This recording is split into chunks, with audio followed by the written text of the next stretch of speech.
Bab 231. Mendengar nama Anya dalam percakapan itu, ekspresi Jeremy yang acuh tak acuh akhirnya mereda. Setelah jeda yang lama, ia menyipitkan mata dan berkata, "Aku tidak akan melupakannya. Aku akan selalu memenuhi janjiku padanya." Novel drama. Rosie mencibir, "Jeremy, tak masalah kalau kau tak lagi menganggapku temanmu, tapi kuharap kau ingat semua yang Anya lakukan untukmu. Kau tak boleh mengecewakan Anya hanya karena Corin. Dia wanita baik." Setelah itu, Rosie berbalik dan membuka pintu untuk pergi. Saat itulah dia menyadari Corin ada di pintu. Corin terdiam. Ia pikir ia mendengar Jeremy dan Rosie berbicara satu sama lain. Karena itu, ia ingin bergegas melewati ruangan itu agar tidak ada yang mengira ia menguping. Secara kebetulan, atau mungkin hanya nasib buruk, Rosie membuka pintu tepat saat dia berjalan sedikit melewati pintu.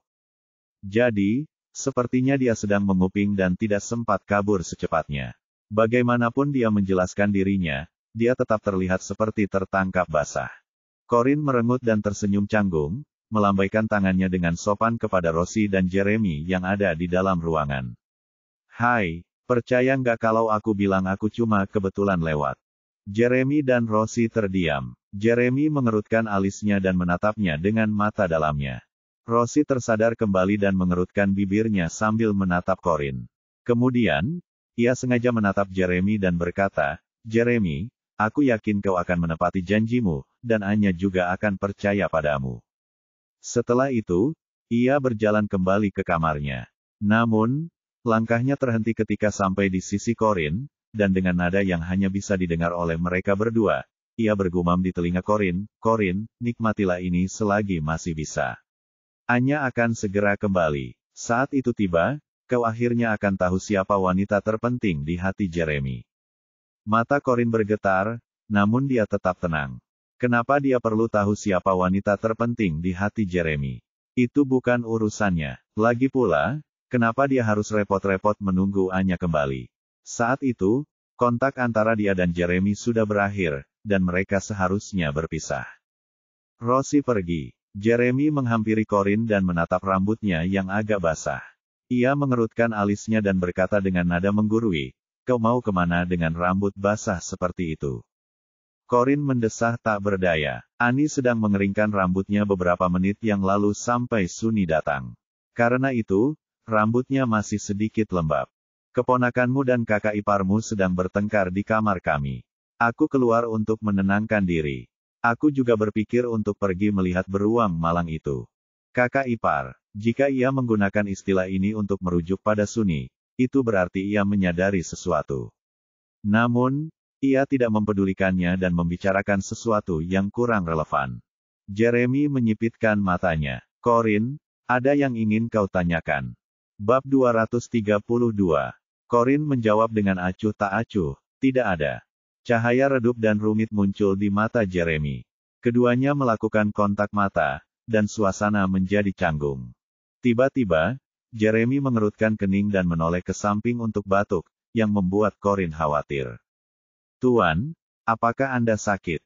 Jeremy tampak muram ketika dia melambaikan tangan dengan acuh tak acuh dan berkata dengan dingin, "Aku baik-baik saja." Corin menekan jarinya ke pergelangan tangan Jeremy untuk merasakan denyut nadinya. Dia mengerutkan alisnya.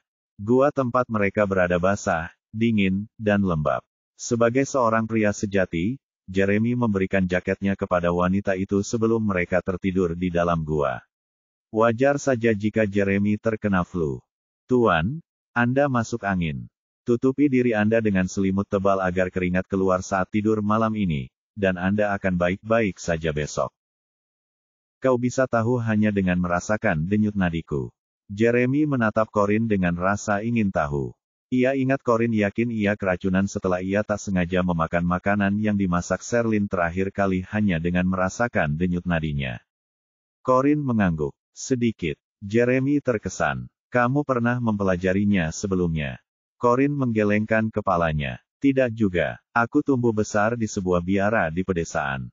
Kebetulan, seorang biarawati di sana punya sedikit pengetahuan medis, dan dia selalu membantu penduduk desa memeriksa tubuh mereka ketika mereka sakit, jadi aku belajar sedikit saat bersamanya." "Biara." Jeremy mengernyitkan dahinya. Kenapa kamu tinggal di tempat itu waktu kecil? Yah, ayahku. Corin berhenti di tengah kalimat dan terdiam. Novel drama. Dia berhenti karena dia ingat Aaron mengatakan kepadanya bahwa Marvin bukanlah ayah kandungnya, dan dia kesulitan untuk memanggil Marvin sebagai ayahnya sejak saat itu. Yah, ibu tiriku tidak ingin aku tinggal bersama mereka, jadi mereka mengirimku ke pedesaan untuk tinggal bersama seorang kerabat. Sepupuku juga tidak menyukaiku, jadi mereka mengirimku ke keluarga lain. Aku seperti kentang panas yang ditendang-tendang seperti bola sepak. Tidak ada yang menginginkanku, jadi akhirnya, semua orang memutuskan untuk menyumbangkan sejumlah uang dan mengirimku ke biara di desa. Aku sudah tinggal bersama para biarawati sejak kecil. Mendengar Corin bercerita tentang masa kecilnya yang menyedihkan dengan nada merendahkan diri membuatnya merasa getir. Dadanya terasa sesak sementara ia mengerutkan alisnya dengan keras. Dia mengangkat tangannya yang besar dan membelai rambutnya seperti sedang membelai binatang kecil. Kamu tidak perlu berpindah-pindah tempat lagi di masa depan. Corin sudah melupakannya dan mengangkat tangannya, menunjukkan bahwa masa kecilnya tidak lagi memengaruhinya. Benar, aku sudah dewasa dan mandiri sekarang. Aku tidak butuh siapapun untuk menampungku. Tanda hubung. Tidak ada seorang pun kecuali aku yang berhak memberitahu di mana aku tinggal. Wajah Jeremy merengut. Ia memijat dahinya. Itu sama sekali bukan maksudnya. Terkadang dia merasa si kecil nakal ini tidak mempunyai kecerdasan emosional. Tuan, pergilah. Aku akan pergi ke sana. Corin berniat berjalan-jalan sendirian. Karena bosan, ia berpikir untuk pergi melihat beruang coklat. Kau tidak akan kemana-mana. Kembalilah ke kamar dan tidur. Perintah Jeremy, suaranya terdengar tegas dan dalam. Dia meraih bagian belakang kerah bajunya dan menariknya kembali ke kamar dengan paksa. Ketika mereka kembali ke kamar, Annie dan Sunny sudah tidak ada di sana. Mungkin mereka memutuskan untuk pergi berkelahi di luar. Jeremy mengunci kamar untuk menghindari orang lain datang mengganggu mereka dan langsung pergi ke kamar mandi untuk mandi. Corin berbaring di tempat tidur. Karena mereka menginap di luar, ia harus berpura-pura menjadi pasangan sungguhan dengan Jeremy dan tidak tidur di kamar terpisah. Jadi, ia harus mengambil alih tempat tidur terlebih dahulu dan membiarkan Jeremy tidur di sofa. Hari itu sungguh melelahkan, dan hanya dalam hitungan menit, ia tertidur. Ia bermimpi panjang dan berliku-liku. Bab 233. Mimpinya terwujud saat dia masih kecil. Karena sakit dalam mimpinya, ibunya membawanya ke rumah sakit. Saat ia sedang diinfus, ibunya, yang bertanya apakah ia lapar, mengatakan bahwa ia akan segera kembali setelah membelikannya semangkuk sup mie ayam. Sebelum ibunya pergi, dia memperhatikan Corin dengan saksama ketika dia berada di pintu, dan matanya berkaca-kaca. Wajah ibunya kabur dalam mimpi itu. Sekeras apapun ia berusaha, ia tidak bisa melihat wajah ibunya yang sebenarnya. Novel drama. Setelah itu, Marvin datang ke rumah sakit dan berkata, "Aku ayahmu. Ingat, mulai sekarang kau seorang Keru. Mengerti? Sekarang, ikut aku. Aku akan mengantarmu pulang." Saat itu, dia terlalu muda untuk mengingat nama belakangnya. Apakah dia punya nama belakang ibunya? Yang ia ingat hanyalah ibunya yang dengan lembut memanggil namanya, Moni. Saat ia tahu nama belakangnya adalah Keru, namanya pun berubah menjadi Luna Keru. Saat tinggal di biara, Ibu Katarina mengatakan namanya terdengar terlalu dingin. Luna, berarti bulan dan juga perak dalam alkimia. Itu tidak baik untuknya, terutama karena tidak ada anggota keluarganya yang menginginkannya. Maka, Bunda Katarina memutuskan untuk mengganti namanya menjadi Corin, dengan mengatakan bahwa ia adalah seorang gadis yang cantik dan nama itu juga melambangkan tombak. Bersamaan dengan itu, Bunda Catrina berharap Corin akan menjadi seorang pejuang wanita yang memiliki kecantikan dan kekuatan luar biasa. Selain itu, Ibu Katarina memperingatkannya untuk tidak memberikan hatinya kepada orang lain. Ia harus tahu cara melindungi dirinya sendiri dan tidak mengungkapkan sisi terlemahnya kepada siapapun. Sejak saat itu, ia dikenal sebagai Corin Keru. Baginya, Ibu Katarina adalah satu-satunya orang yang memberinya kehangatan yang hampir tidak ia terima di masa kecilnya. Mimpi itu bagaikan labirin. Secepat apapun ia berlari atau mencari, ia tak dapat menemukan jalan keluar. Terkadang, ia melihat Ibu Katarina di labirin, dan ia akan berkata kepadanya dengan wajah sedih, "Corin, kamu harus berhati-hati saat sendirian di ibu kota baru. Jangan mudah percaya pada siapapun, terutama laki-laki." Kadang-kadang, ia melihat ibunya, yang tersenyum lembut padanya dan berkata, "Moni, ibu akan membelikanmu semangkuk sup mie ayam. Ibu akan segera kembali." Dia bisa melihat mereka, tetapi dia tidak pernah bisa menjangkau mereka. Ibu Katarina menghilang. Ibunya berbalik dan berjalan pergi, langkahnya terlalu cepat. Corin panik dan mencoba mengejar ibunya, ingin ikut dengannya. Namun, tepat saat ia sampai di sana, ia mendapati dirinya tiba-tiba terjatuh ke dalam sumur kosong. Cahaya di atasnya perlahan menghilang, dan ketika ia mendongak, ia menyadari seseorang sedang menggunakan batu untuk menutupi sumur. Ia menyadari bahwa ia berada di lingkungan yang gelap gulita. Ia berteriak minta tolong, tetapi suaranya tak terdengar dari dunia luar. Lalu, sesuatu yang mengerikan terjadi. Air mulai keluar dari sumur, dan permukaan air naik hingga akhirnya menenggelamkannya. Ia berusaha keras memanjat sumur, tetapi sia-sia. Tenggelam, tercekik, hampir mati. Tiba-tiba, Corin terbangun dari mimpinya. Ruangan itu gelap, hangat, dan sunyi. Tidak ada yang terjadi. Itu hanya mimpi. Sebelum Corin dapat merenungkan kelegaan yang dirasakannya, dia mendapati dirinya merasakan sedikit rasa tembakau di mulutnya. Aneh. Dia tidak pernah merokok, jadi kenapa ada rasa tembakau di mulutnya? Corin mengerutkan kening. Akhirnya, ia menyadari dua jari kasar sedang mencubit dagunya. Seseorang menggigit bibirnya dan mengunyahnya. Dengan cahaya bulan di luar jendela, dia akhirnya dapat melihat dengan jelas wajah pria di depannya. Itu Jeremy. "Tuan, menciumku." Dia tersentak dalam hati. Bab 234. "Meph, Tuan, memem." Ketika Corin akhirnya sadar kembali, instingnya muncul dan ia mendorong Jeremy menjauh. Ia terduduk terengah-engah dan berkata dengan nada kesal, "Tuan, apa yang kau lakukan?" Jeremy tidak menjawab. Ia berbalik dengan mata terpejam dan napas teratur, mengantuk. Alis Corin berkerut mendengar ini. Apa dia tidur? Apa dia mimpi cewek yang dicintainya dan terangsang, sampai akhirnya mencium orang yang salah di mimpinya? Pikirnya. Bibir Corin berkedut saat dia menyeka mulutnya dengan rasa jijik dan jengkel. Siapa yang mengizinkan dia berada di tempat tidurku? Mereka punya aturan tak tertulis bahwa yang satu tidur di tempat tidur sementara yang lain tidur di sofa. Kalau saja Jeremy tidak sedang pilek hari ini, Corin pasti sudah mengusirnya dari tempat tidur. Corin menggerutu sambil mengumpat, dan ketika akhirnya dia tenang kembali, dia menatap wajah Jeremy. Dia tidur nyenyak sekali. Mungkinkah pileknya makin parah? Pikirnya. Karena lampunya mati, ia tidak bisa melihat ekspresi Jeremy dengan jelas. Setelah ragu-ragu, ia mengulurkan tangannya untuk merasakan suhu tubuh Jeremy dengan menempelkannya di dahi. Novel drama.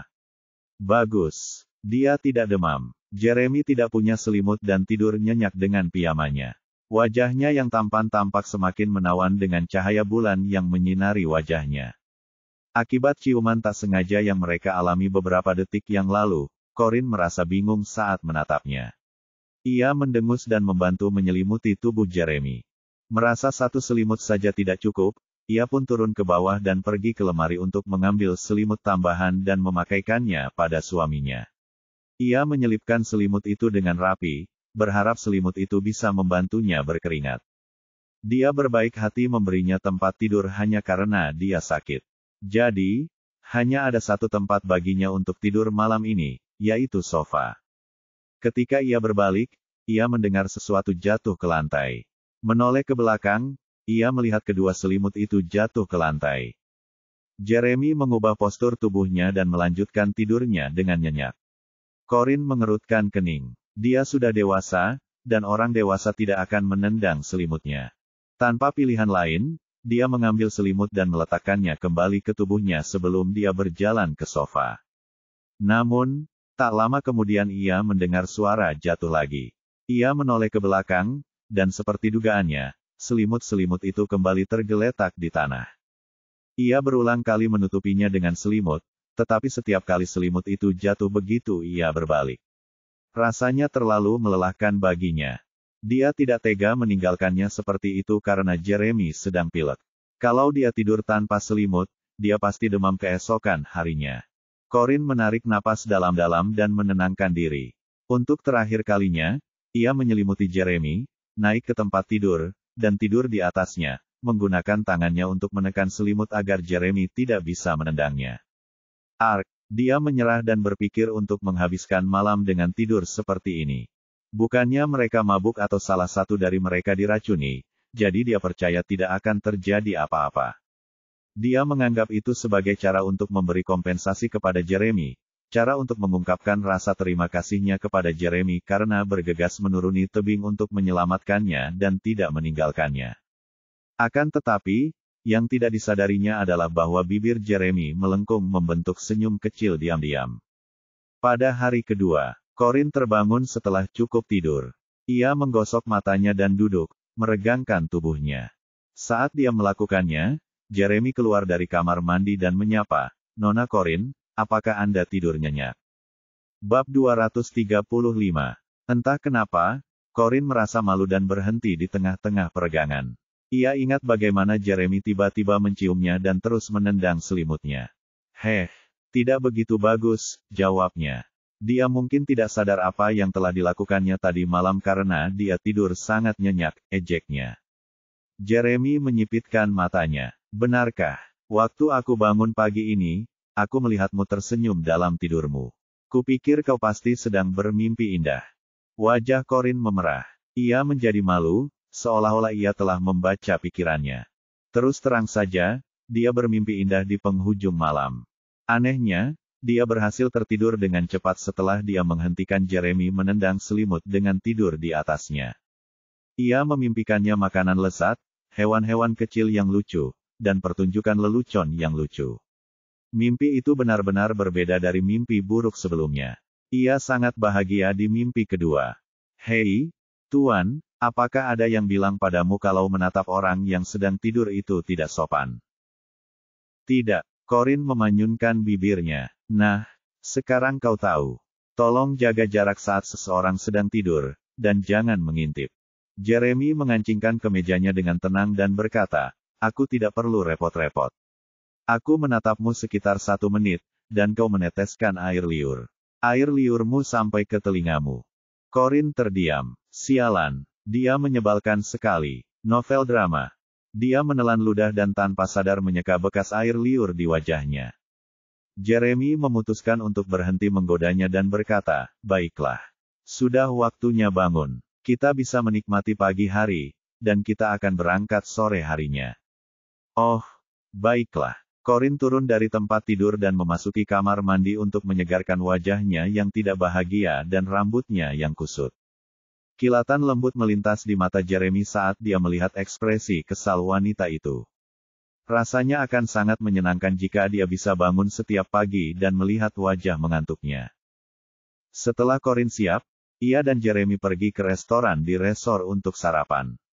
Zeke dan yang lainnya juga sedang makan di sana. Melihatnya, Annie segera melambaikan tangan. "Corinne, duduklah bersamaku." Petik 2. Corinne ingin pergi, tetapi dia ingat dia sedang bermain suami istri dengan Jeremy, dan rasanya tidak enak bagi mereka untuk duduk berjauhan. Jeremy menatapnya dan, seolah membaca pikirannya, membelai rambutnya dengan tangannya yang besar.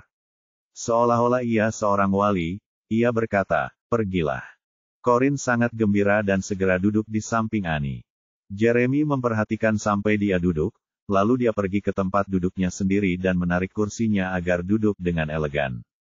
Annie terkikik. "Corinne, cepat habiskan makananmu. Kita akan main layang-layang setelah sarapan." Corinne mengambil roti lapis dan menggigitnya. "Layang-layang? Kita tidak akan berkuda lagi." Annie memutar bola matanya ke arah Rosie, yang duduk di ujung sana, lalu cemberut. "Setelah kejadian kemarin, Zeke dan yang lainnya tidak mengizinkan kami para gadis naik wahana lagi. Untungnya, ada beberapa layang-layang di sini, dan kami bisa menerbangkannya untuk mengisi waktu sebelum pulang setelah makan siang.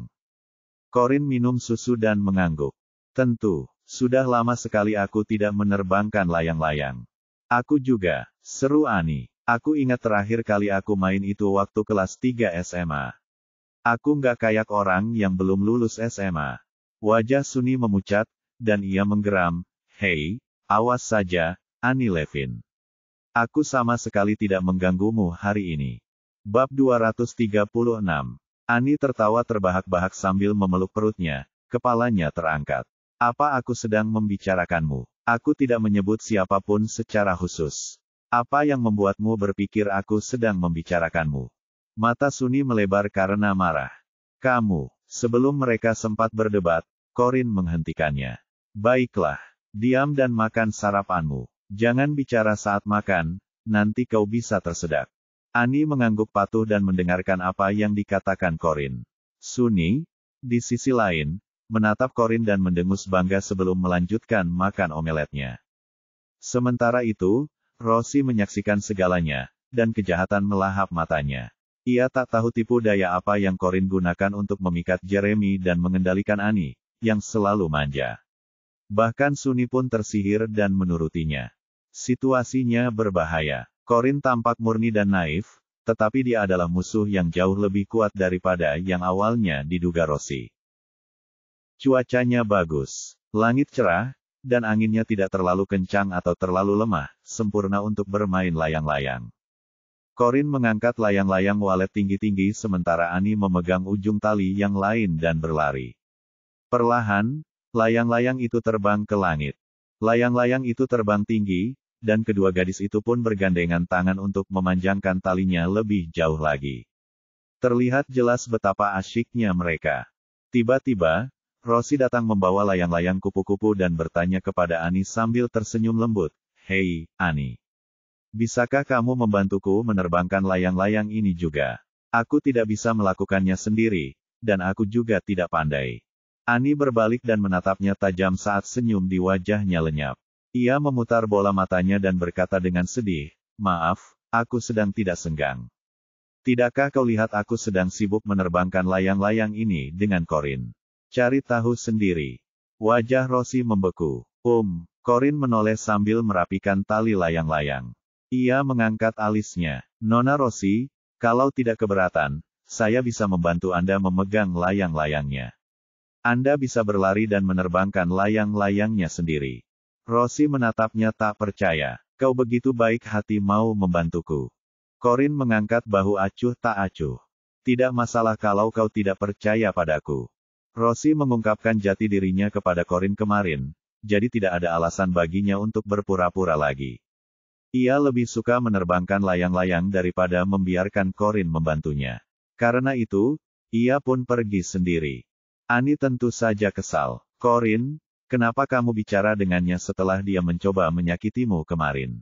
Corin menyipitkan mata dan berkata, "Kurasa dia sedang merencanakan sesuatu. Kalau kita tidak menurutinya, akan lebih sulit untuk tahu apa yang dia coba lakukan." "Ada rencana?" Annie menatap Corin dan bertanya, "Apa? Apa dia belum cukup berusaha?" Selanjutnya, Rosie pergi ke tempat yang lebih jauh dari Corin dan Annie. Ia menarik layang-layang itu dan mulai berlari. Awalnya, layang-layang itu terbang sedikit, tetapi tidak stabil. Sedetik kemudian, layang-layang itu jatuh ke lantai. Novel drama. Rosie tak menyerah dan terus berlari sambil menyeret layang-layang dan menoleh ke belakang. Tiba-tiba, ia tersandung dan jatuh ke tanah, meringkik kesakitan. Dia kesulitan bahkan untuk bangun saja. "Tolong, seseorang, tolong aku, siapapun." Sunny mendengar ini, lalu menoleh. "Jeremy, Zeke, kurasa ada sesuatu yang terjadi di sana." Bab 237. Dengan itu, Zeke dan yang lainnya dengan cepat menunggang kuda mereka ke tempat Rosie harus melihatnya. Rosie duduk di rumput. Karena ia memakai celana pendek, kakinya penuh goresan dan darah. Tidak lama kemudian para pria itu tiba. Sunny adalah orang pertama yang turun dari kuda. Ia menghampirinya dan bertanya dengan cemas, "Rosie, apa yang terjadi padamu?" Dengan mata berkaca-kaca, Rosie merintih, Suni. Aku jatuh saat mencoba menerbangkan layang-layang. Sepertinya kakiku terkilir. Sakit sekali. Suni berjongkok untuk membantunya dan memeriksa luka berdarah di kakinya. Ia mengerutkan kening. Kenapa kau begitu ceroboh? Sementara itu, Ani menyaksikan apa yang terjadi dan menatap Rosie dengan tatapan jijik. Kau benar, Corin. Dia sedang merencanakan sesuatu yang buruk, katanya. Memangnya susah sekali baginya untuk bangun setelah jatuh. Lagi pula, meminta bantuan. Apa yang dia pikirkan? Hanya orang bodoh seperti Suni yang akan percaya padanya. Corin tetap tenang sambil memegang gulungan layang-layang. Ayo, kita lihat. Sebagai penyelenggara perjalanan ini, Zeke turun dari kudanya dan bertanya, Rosie, bagaimana keadaanmu? Bisakah kamu berdiri? Rosie menggelengkan kepalanya saat air matanya mulai berjatuhan. Zeke, aku bodoh sekali. Aku bahkan tidak tahu cara menerbangkan layang-layang sendirian, novel drama. Zeke mengerutkan kening. Kenapa kamu main sendiri? Alis Suni berkerut saat dia juga bertanya, benar. Kenapa kamu bermain sendiri? Kenapa kamu tidak bertanya seseorang untuk membantu Anda? Rosie menunduk dan mendesah tak berdaya. Aku pergi ke Corin dan Ani untuk membantuku, tapi mereka mengabaikanku. Mungkin aku menyinggung Corin setelah kesalahpahaman kemarin, dan Corin melarang Ani membantuku. Aku iri bagaimana Corin dan Ani menerbangkan layang-layang mereka bersama. Kalau Luna ada di sini, aku nggak akan kesepian lagi. Dan aku pasti punya teman untuk menerbangkan layang-layang. Hanya beberapa kata, namun dia berhasil memberitahu semua orang bagaimana Corin dan Ani memboikotnya. Suni tampak menyesal ketika Rosie menyebutkan saudara perempuannya. Setelah apa yang terjadi kemarin, dia meragukan Rosie. Motif tersembunyi. Saat ini, yang tersisa di hatinya hanyalah simpati untuk Rosie. Rosie adalah sahabat adiknya. Jika adiknya tahu Rosie adalah terluka, dia akan sangat khawatir. Tepat saat itu, Ani berjalan mendekat sambil memegang pinggangnya. Kebetulan dia mendengar semua yang dikatakan Rosie, jadi balasnya, dia berbohong, Paman Jeremy. Corin memang menawarkan untuk menerbangkan layang-layang itu bersamanya, tetapi Rosie menolaknya dan bahkan memberinya tampilan garang. Mata Rosie memerah saat ia menatap Ani dan berkata, dengan suara yang terdengar lemah, Ani, aku tahu kau gadis yang baik dan murni. Aku juga mengerti kau berusaha melindungi Corin, tapi kau tak bisa mencemarkan nama baikku hanya karena kau ingin melindunginya. Kalian berdua mengabaikanku tadi. Kalau tidak, bagaimana kau bisa menjelaskan kenapa aku sendirian di sini dan dalam situasi seperti ini? Ani muak dengan kemampuan Rosie memutarbalikkan fakta. Ini bukan pertama kalinya kau mengada-ada. Dunia ini luas dengan berbagai misteri yang tak terjelaskan, tapi baru pertama kali ini aku mengenal perempuan yang bisa berbohong tanpa merasa bersalah.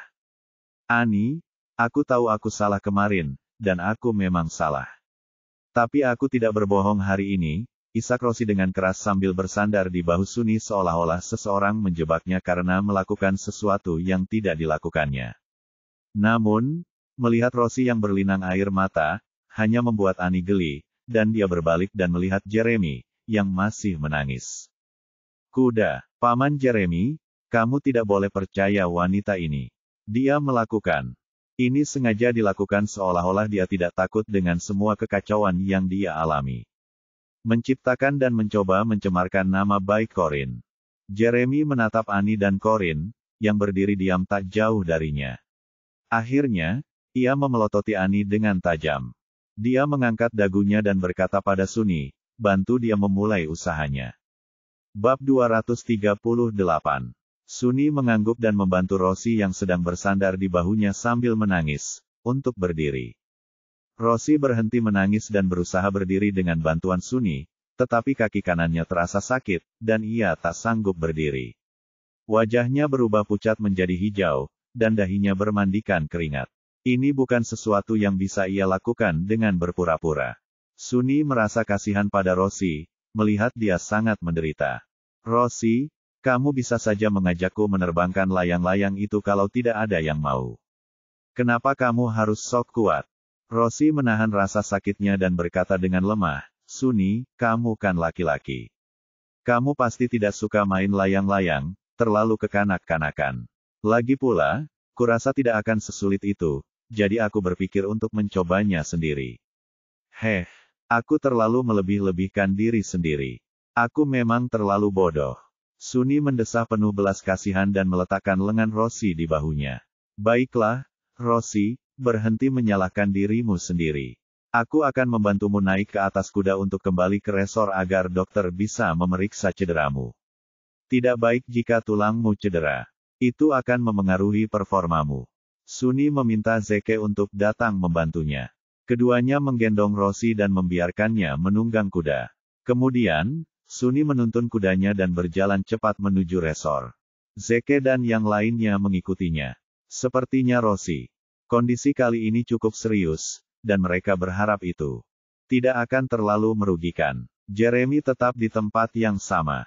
Saat dia berada di atas kuda, dia menatap Corin dan Annie. Kalian berdua, simpan layang-layangnya. Jangan jatuh. Di sini datar banget, jadi kita nggak bakal jatuh. Gumam Annie yang kesal. Kenapa selalu ada kejadian buruk kalau ada Rosie? Aku cuma mau santai main layang-layang. Mengecewakan banget. Corin memberikan gulungan layang-layang itu kepada Annie dan menepuk bahunya untuk menghiburnya. Tidak apa-apa. Ayo kita tarik layang-layangnya. Kita bisa main lagi lain kali. Annie mengangguk dan mendesah. Kurasa kita tidak punya pilihan. Jeremy menunggang kuda ke depan dan berhenti ketika sampai di sisi Corin. Corin, panggilnya. Hah. Corin mendongak. Kau memanggilku, Tuan. Jeremy mencondongkan tubuhnya ke depan dan mengulurkan tangannya ke arahnya sambil berkata, berikan aku tanganmu. Bingung, Corin menjadi waspada. Apa yang kau coba lakukan? Jeremy mengerutkan kening. Kau bisa pulang bersamaku. Kau tidak mau. Corin segera menggelengkan kepalanya. Tidak, aku akan menunggu. 11. Untuk Annie dan berjalan kembali bersamanya. Ekspresi Jeremy menjadi gelap. Annie, yang sedang menarik layang-layang itu, mendengarnya dan langsung berkata sambil menyeringai, Corin, kamu nggak perlu menungguku. Aku sedang berpikir untuk menerbangkan layang-layang ini lebih lama lagi. Bibir Corin membentuk garis. Kalau begitu aku akan tinggal bersamamu. Annie melambaikan tangan padanya. Tidak apa-apa, kamu tidak perlu melakukannya, novel drama. Begitu ia melepaskan tangannya, gulungan itu berputar cepat, dan layang-layang itu terbang lebih tinggi. Semua usahanya sia-sia. Akhirnya, ia berhasil mengendalikan gulungan itu dan terkekeh. Kurasa aku butuh waktu lama untuk menarik kembali senarnya. Corin, kau bisa kembali dengan Paman Jeremy.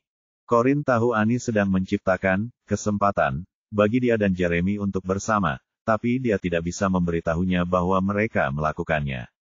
Tidak butuh waktu sendiri, yang seharusnya ini. Tak berdaya, ia berkata, hati-hati. Jangan sampai talinya memotong tanganmu. Annie mengangguk senang. Aku tahu. Karena itu, Corin dengan enggan mengulurkan tangan untuk memegang tangan Jeremy yang besar dan kapalan. Jeremy menariknya, dan dia naik tanpa kesulitan apapun. Jeremy tidak menggiring kudanya untuk mengejar yang lain. Mereka berkuda perlahan. Keduanya duduk di pelana yang sama, dan Corin duduk di depan. Meski begitu, ia bisa merasakan dada Jeremy yang kencang menempel di punggungnya, dan sensasinya aneh. Tuan, apakah Anda tidak terburu-buru untuk menjenguk teman lama Anda, Nona Rosie, yang terluka? Saya bukan dokter. Sekalipun saya di sana, saya tidak bisa merawatnya, jawab Jeremy. Corin tersenyum canggung. Benar juga, Jeremy tidak mengatakan apapun lagi. Tiba-tiba Corin bertanya, Tuan, siapa nama kuda Anda? Pemburu bulan. Pengejar bulan. Maksudnya, mengejar bulan. 239. Bab 239. Ada motif bulan di nama kuda Jeremy. Apakah bulan itu merujuk pada kesayangannya, Luna Rivera? Mengejar bulan, dan mengejar kesayangannya. Jeremy mencondongkan tubuhnya ke telinga Corin dan bertanya ketika dia menyadari Corin sedang melamun. Ada apa? Corin tersadar kembali dan mengelus surai kuda itu. Tidak ada. Ini kuda yang bagus. Kamu suka menunggang kuda? Ya, lumayan, jawab Corin. Tiba-tiba, Jeremy meletakkan tangannya di pinggangnya dan berbisik di telinganya, kamu tidak bersenang-senang kali ini. Kita bisa ke sini sendiri nanti. Corin tercengang. Apa dia bingung atau apa? Kontraknya cuma tinggal 2 bulan lagi, dan setelah itu nggak akan ada kata, kita, lagi. Lalu ia mencengkeram pinggangnya seolah sedang memeriksa kualitas suatu produk. Ia lalu menggoda, kenapa kamu kurus sekali padahal kamu selalu makan banyak? Corin tidak senang mendengarnya. Aku tidak peduli. Jeremy terkekeh. Makan lebih banyak. Lebih enak disentuh kalau kamu. Dermaga 730. Lebih berdaging. Corin tersipu saat meraih tangannya. Hei, kendalikan dirimu, dan lepaskan tanganmu. Berhenti bergerak, atau aku akan menunjukkan padamu bagaimana aku tidak bisa mengendalikan diriku. Corin terdiam. Dia tahu menunggang kuda yang sama dengannya bukanlah ide yang bagus, novel drama. Di resor, Rosie dan yang lainnya kembali ke kamarnya. Jeremy dan Corin datang terlambat. Ada sekelompok orang di samping tempat tidur Rosie, memperhatikan saat dokter memeriksa lukanya. Setelah dokter selesai memeriksa kakinya, dia dengan sungguh-sungguh melaporkan, Anda harus membawanya ke rumah sakit untuk operasi. Saya tidak memiliki peralatan yang memadai, jadi saya tidak bisa memeriksanya secara menyeluruh. Tapi berdasarkan pengalaman saya, ligamennya pasti robek. Ligamennya robek. Rosie sangat kesakitan hingga wajahnya memucat. Meskipun begitu, ia bertanya dengan lemah sambil bersandar di sandaran kepala, ligamen saya robek. Dokter, bolehkah saya masih menari? Ekspresi dokter itu menjadi cemas. Baiklah, jika Anda memulihkan diri, kamu pasti bisa. Tapi mungkin kamu tidak akan bisa menari sefleksibel sebelumnya. Mata Rosie terbelalak tak percaya. Aku penari balet profesional. Kalau aku tidak bisa menari dengan sempurna, apa gunanya aku hidup? Rosie, jangan sedih, hibur Sunny. Ayo kita bawa kamu ke rumah sakit dulu. Mungkin nanti tidak akan berpengaruh apa-apa. Kamu sembuh. Zeke juga menghiburnya dan pergi menghubungi terdekat rumah sakit agar mereka mengirimkan ambulans.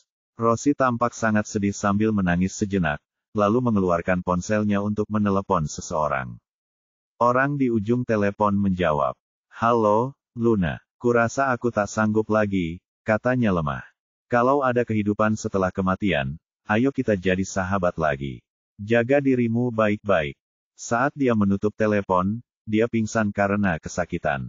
Terkejut, Sunny memegang bahu Rosie dan mengguncangnya dengan kuat. Rosie, apa yang terjadi?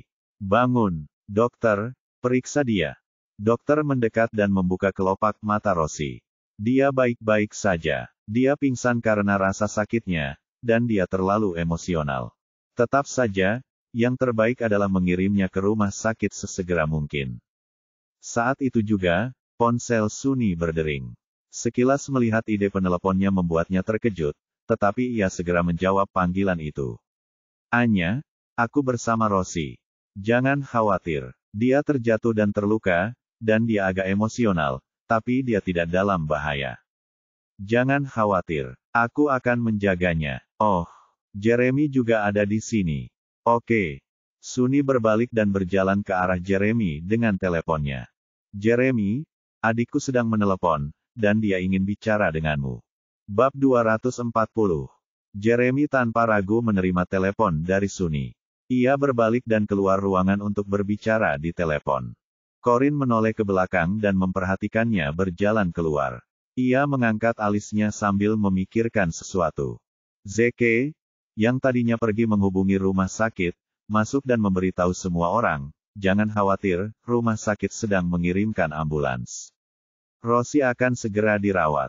Sunny tampak khawatir sambil menatap Rosie yang tak sadarkan diri. Rosie, kau dengar itu?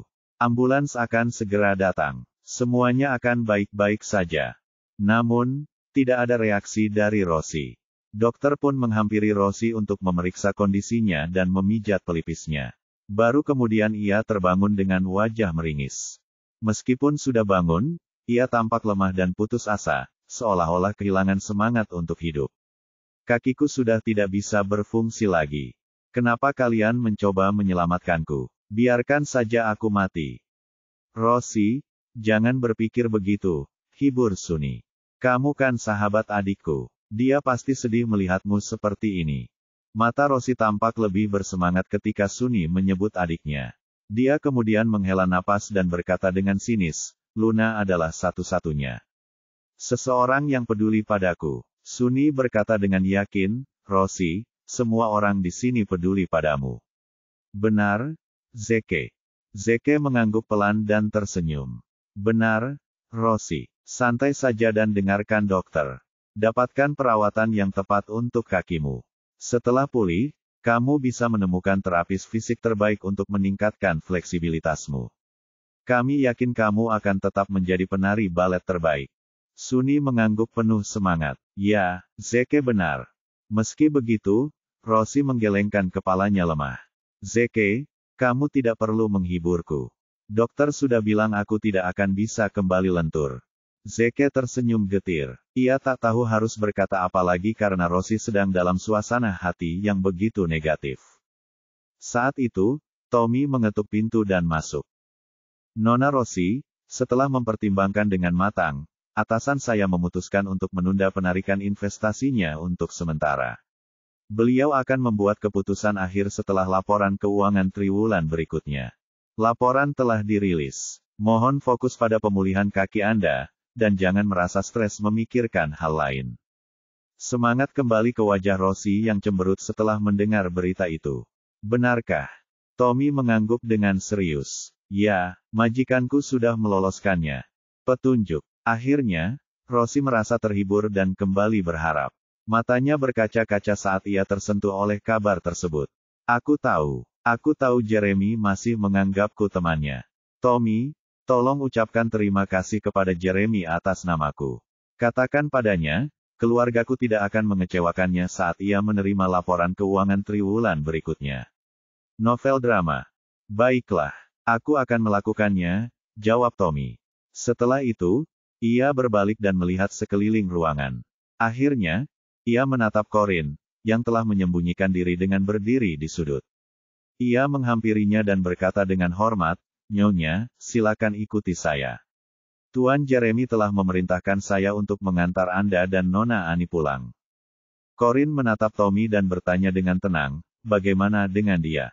Dia masih menelepon. Dia harus tinggal di sini untuk menemani Nona Rosie atas permintaan seseorang, tapi dia akan kembali begitu Nona. Rosie menerima perawatan yang diperlukan. Dia bilang kamu tidak perlu menunggunya. Jeremy masih menelepon.